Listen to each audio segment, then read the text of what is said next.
10 round के बाद कांग्रेस आगे, डबवाली से आदित्य देवीलाल आगे, दिग्विजय चौटाला पीछे। 7 राउंड के बाद हुड्डा 36,000 वोट से आगे हैं।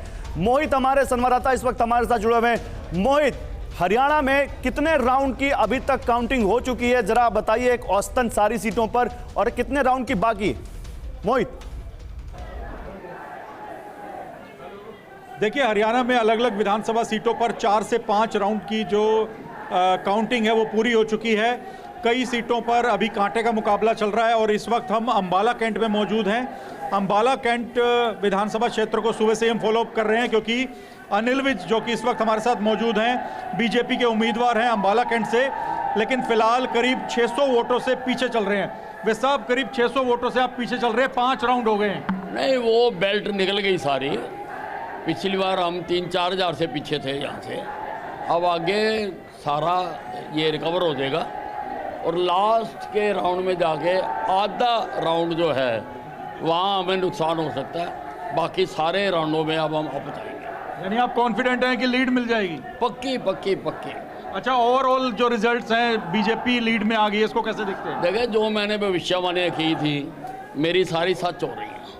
मैंने हर कदम पे की है, रुझानों के बाद आने पे भी की है मैंने, और आज सवेरे भी जब बता रहे थे, जब पहले एग्जिट आया था तब भी मैंने बताया था कि गलत है, ये होगा। तो मुझे वैसे ही नहीं बाबा कहते लोग। तो भूपेंद्र सिंह हुड्डा तो जीत का दावा कर रहे थे, उनको आप वो जीत का दावा कर रहे थे, उस पर क्या कहेंगे आप? अब वो चले गए, वो कोप भवन में चले गए। अब वहाँ से निकलेंगे नहीं। अच्छा, इतना कॉन्फिडेंस क्यों था आपको कि बीजेपी तीसरी बार सरकार बनाएगी? इतना क्यों विश्वास था आपको? क्योंकि मैं जनता के बीच में बैठ के राजनीति करता हूँ, मुझे जनता की नब्ज देखनी आती है। ठीक है मोहित, मैं आपके पास आऊंगा, अभी आपसे और बातचीत करेंगे, लेकिन अब एक और अहम सीट है जो रोहतक जिला बहुत अहम है। वहां हुड्डा के घर पर रोहतक में मौजूद है हमारे संवाददाता रवि मिश्रा, उनके पास चलते हैं। रवि, विज तो कह रहे हैं कि हुड्डा आप कोप भवन में जाएं, आप बताइए वहां कोप भवन जैसे हालात दिखते हैं क्या? ताऊ से पूछिए। अनिल विज कह रहे हैं कि हुड्डा कोप भवन में जाए, वहां अगर ताऊ और जो जनता मौजूद हो। गौरव, खबर तो ये है कि गढ़ी सापला किलोई जो कि जहाँ से खुद भूपेंद्र हुड्डा लड़ रहे हैं वो वहाँ से आगे चल रहे हैं। पहली बात तो ये। दूसरा ये कि भूपेंद्र सिंह हुड्डा का ओपिनियन क्या है जिसमें पीछे कांग्रेस चल रही है। ये सवाल डायरेक्ट हमने थोड़ी देर पहले पूछा भूपेंद्र सिंह हुड्डा से। उन्होंने कहा कि खेल की तरह आगे पीछे हम होते रहते हैं, लेकिन अंततः कांग्रेस जीतेगी और हम मेजॉरिटी हासिल करेंगे। हालांकि थोड़े ज़रूर वो निराश नजर आ रहे हैं। देखिए, अभी अगर हम टैली की बात करें तो ऑन एवरेज 12 से 14 सीटों से बीजेपी मौजूद जो लोग हैं उनसे बात कर सकते हैं। अनिल विज कह रहे हैं कि बहुत सारे जमा है भवन में जाएं। बिल्कुल यहाँ बहुत सारे कार्यकर्ता हैं, सुबह से ही जमा है। ये देखिए, ये जो हम आपको दिखा रहे हैं ये तस्वीरें आप जरा देखिए एक बार। ये सारे कार्यकर्ता एक टक लगाए स्क्रीन को देख रहे हैं। जैसे जैसे आंकड़े इधर उधर हो रहे हैं, इनकी नजर उस पर जा रही है, उसी हिसाब से धड़कन ऊपर नीचे भी हो रही है। जैसे जैसे ऊपर नीचे हो रहा है, धड़कन भी ऊपर नीचे हो रही है। ये राउंड चले हैं जी, अभी 17 राउंड आने हैं जी, 5वां राउंड हो रहा है, इसमें फेरबदल होएगा। लेकिन सुबह जितना जोश था थोड़ा ठंडा। थोड़ा अनिल विज पर रिएक्शन लीजिएगा रवि। अनिल विज जो कोप भवन की बात कर रहे हैं, वो तो है काफी है। ये हमारे को भी समझ में नहीं आ रहा सर। अनिल विज अभी कह रहे थे हमसे बात करते हुए कि भूपेंद्र सिंह हुड्डा को अब कोप भवन में चले जाना चाहिए, अब हार गए। तो अभी तो क्या कर सकते हैं, काफी टाइम बच रहा है। वैसे अभी कहाँ आ गए भूपेंद्र हुड्डा? अभी तो फाइट चल रही है, रुझान है, तो रुझानों में तो कांग्रेस आगे पीछे होती रहती है। तो बीजेपी के नेता विज और दूसरे तो कह रहे हैं कि कांग्रेस गई। नहीं, कांग्रेस उनके कहने से थोड़ी होता हो, तो कह रहे हैं 400 से काम थोड़ा चलता है।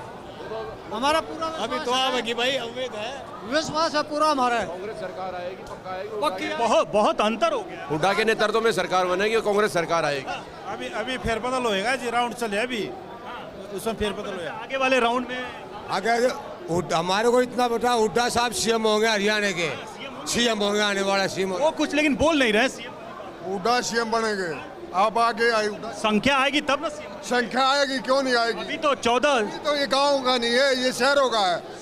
शहरों का है, गांव का आएगा। गांव के खुले जब आएगी।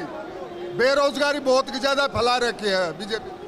ताऊ जलेबी बन रही है, रुक गई। हमारे संवाददाता इरफान जम्मू कश्मीर कांग्रेस अध्यक्ष तारिक कारी से बात कर रहे हैं, सीधे उनके पास चलते। तारिक कर्रा कैसे मुजाहिरा करते हुए ऐसे जो उनके नफेरियस डिजाइन्स थे बीजेपी के थ्रू दीज इंडिपेंडेंट्स उसको भी रिजेक्ट कर दिया है। एक आखिरी सवाल सर, जो 5 MLAs का नॉमिनेशन का मुद्दा है, आप कह रहे हैं इट इज़ अनकॉन्स्टिट्यूशनल, ये डेमोक्रेटिक नहीं है, लेकिन भाजपा ये कह रही है कि on the floor of the parliament तब क्या कांग्रेस सोया हुआ था, अब ये जाग गए हैं, it's in the amendment of the reorganisation act, how do you want to respond to this? हम तो उनसे ये सवाल करेंगे कि तब क्या ये भी जुमला था जिस वक्त उन्होंने कहा था कि हम जल्द अज जल्द स्टेटहुड वापस देंगे, और उन्होंने कहा था जैसे ही सिचुएशन ठीक होगी तो हम स्टेटहुड भी देंगे और बाकी जो यहाँ के इख्तियारात हमारे से छीने गए थे वो भी देंगे।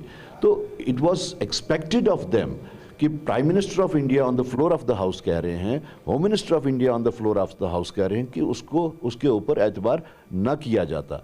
हमने तो इस एतबार करते हुए हमने सोचा कि ये चीज़ तो आने ही वाली है, चाहे 2 महीने में, 4 महीने में, 6 महीने में, और आज तब से इतने साल हो गए, तो उसी वक्त ये इसका मतलब है कि उनके नफेरियस डिज़ाइंस थे आज के दिन इसको गलत तरीके से इस्तेमाल करने के लिए मेजॉरिटी को माइनॉरिटी में और माइनॉरिटी को मेजॉरिटी में तब्दील करने का ये एक उनका षड्यंत्र जो था वो पहले से ही था।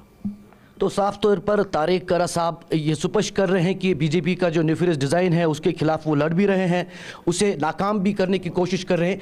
इसी के चलते 5 नॉमिनेटेड MLAs को लेकर एक षड्यंत्र रचा गया था, जो कि फिलहाल पीपल्स वर्डिक्ट में नाकाम होते हुए दिख रहा है। फिलहाल नेशनल कॉन्फ्रेंस और कांग्रेस के अलायंस पर जीतने के बाद बड़ी जिम्मेदारियां, और ये जिम्मेदारियां किस तरह पूरी की जाएंगी वो देखने लायक बात होगी। कैमरा पर्सन सईद मुर्तज़ा के साथ इरफान कुरैशी। तो अम्बाला, रोहतक और श्रीनगर तक हम आपको अपने संवाददाताओं के जरिए बता रहे थे कि क्या रिएक्शन आ रहे हैं, लेकिन अब डेटा मुशाय के पास आते हैं। डेटा मुशाय, क्या है इस वक्त की फाइंडिंग्स, क्या कह रहा है आपका ये मीटर, जल्दी बताइए। देखिए सीट टैली में तो अभी बीजेपी 50 टच हो गया, 50 टच हो गया। हाँ, तो सीट टैली में आपका बीजेपी 50 और कांग्रेस 34, कांग्रेस आपका है 34। ठीक है। वोट शेयर में अगर देख लेंगे तो देखिए कांग्रेस जंप किया 12%, बट बीजेपी भी जंप किया। ओके, और वोट शेयर में अभी एक बार कैमरा लाइए जरा, इधर कैमरा लाइए जरा, अच्छे से दिखाइए, एक बार डेटा दिखाइए अच्छे से कैमरे पर। बीजेपी यहां पर 36.5 से करीब 39, तो 2.5% के आसपास बढ़ी है, लेकिन कांग्रेस 12% बढ़ी है, तब भी सीटें बीजेपी की ज्यादा आ रही हैं। हाँ देखिए अभी क्या है, ये जो स्टोरी है JNJGP का 14.7 से 0.8, मतलब उन्होंने अपना सारा वोट लगभग ऑलमोस्ट हो गया।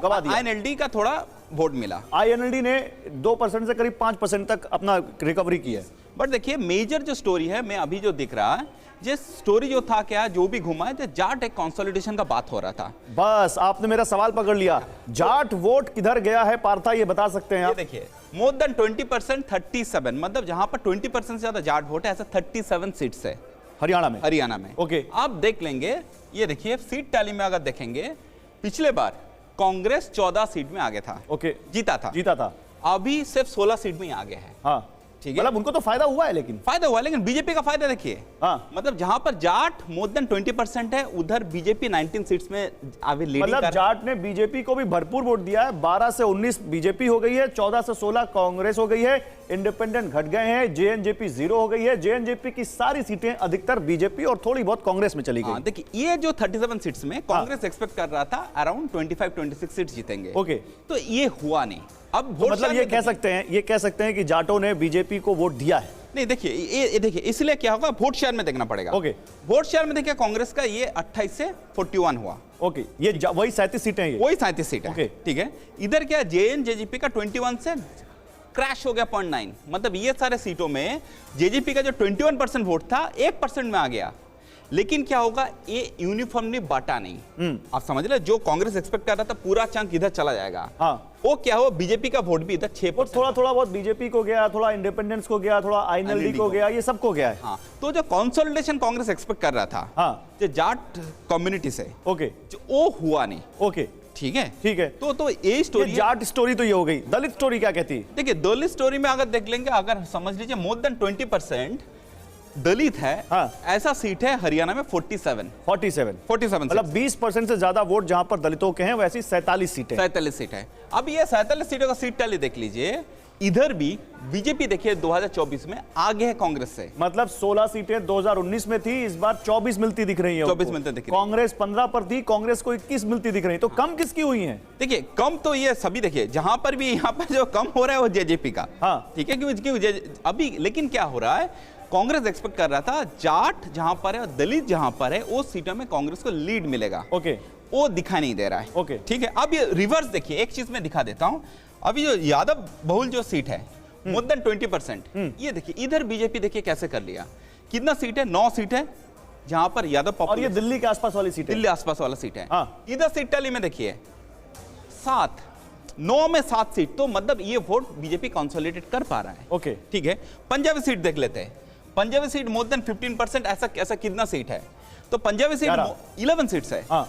अभी इधर देखिए सीट टैली में देख लीजिए, बीजेपी देखिए 7-3 में आगे है। ओके, तो क्या हो रहा है, जो उनका बीजेपी का जो मेन सपोर्ट बेस है यहाँ पर पंजाबी एंड यादव, ओके, उसका वोट बीजेपी रख पाया। बीजेपी उसका वोट रिटेन कर पाए, रिटेन के साथ कंसोलिडेशन। देखिए मतलब आप 100 वोटर से कितना वोट आप कर पा रहे हैं। ओके, लेकिन जहां पर जाट और एससी है उस एरिया में क्या हो रहा है, कांग्रेस जो एक्सपेक्ट कर रहा था जो मैं कंसोलिडेट कर लूंगा, हाँ। वो कर नहीं पा रहा है। और ये वोट शेयर से भी आप देख लीजिए, आप देखिए ये पंजाबी वोटर है। हाँ। ठीक है, पंजाबी वोटर में देखिए BJP vote share same maintain कर रहा है। ठीक है, कांग्रेस का वोट शेयर बड़ा है, but it comes with others का कॉस्ट से। इंडिपेंडेंट थोड़ा कम हो गया, आप समझ लीजिए, इससे आ रहा है। हाँ। लेकिन क्या है, ये वोट बीजेपी पंजाबी जो वोटर है उसका कंसोलिडेट रख पा रहा है, यादव वोटर को कंसोलिडेट रख पा रहा है। ओके। ठीक है, तो ये है नॉन जाट वोट जो बीजेपी का था वो कंसोलिडेट कर पा रहा है। कांग्रेस जाट और एससी में कंसोलिडेट, मतलब वो जो सारी थ्योरी थी कि जाट अब बीजेपी को वोट नहीं देगा, जाट की जो लीडरशिप है वो बीजेपी ने खत्म की हरियाणा में और एक नई लीडरशिप तैयार की, वो सारी थ्योरी यहां पर अभी इन नतीजों में तो नहीं दिख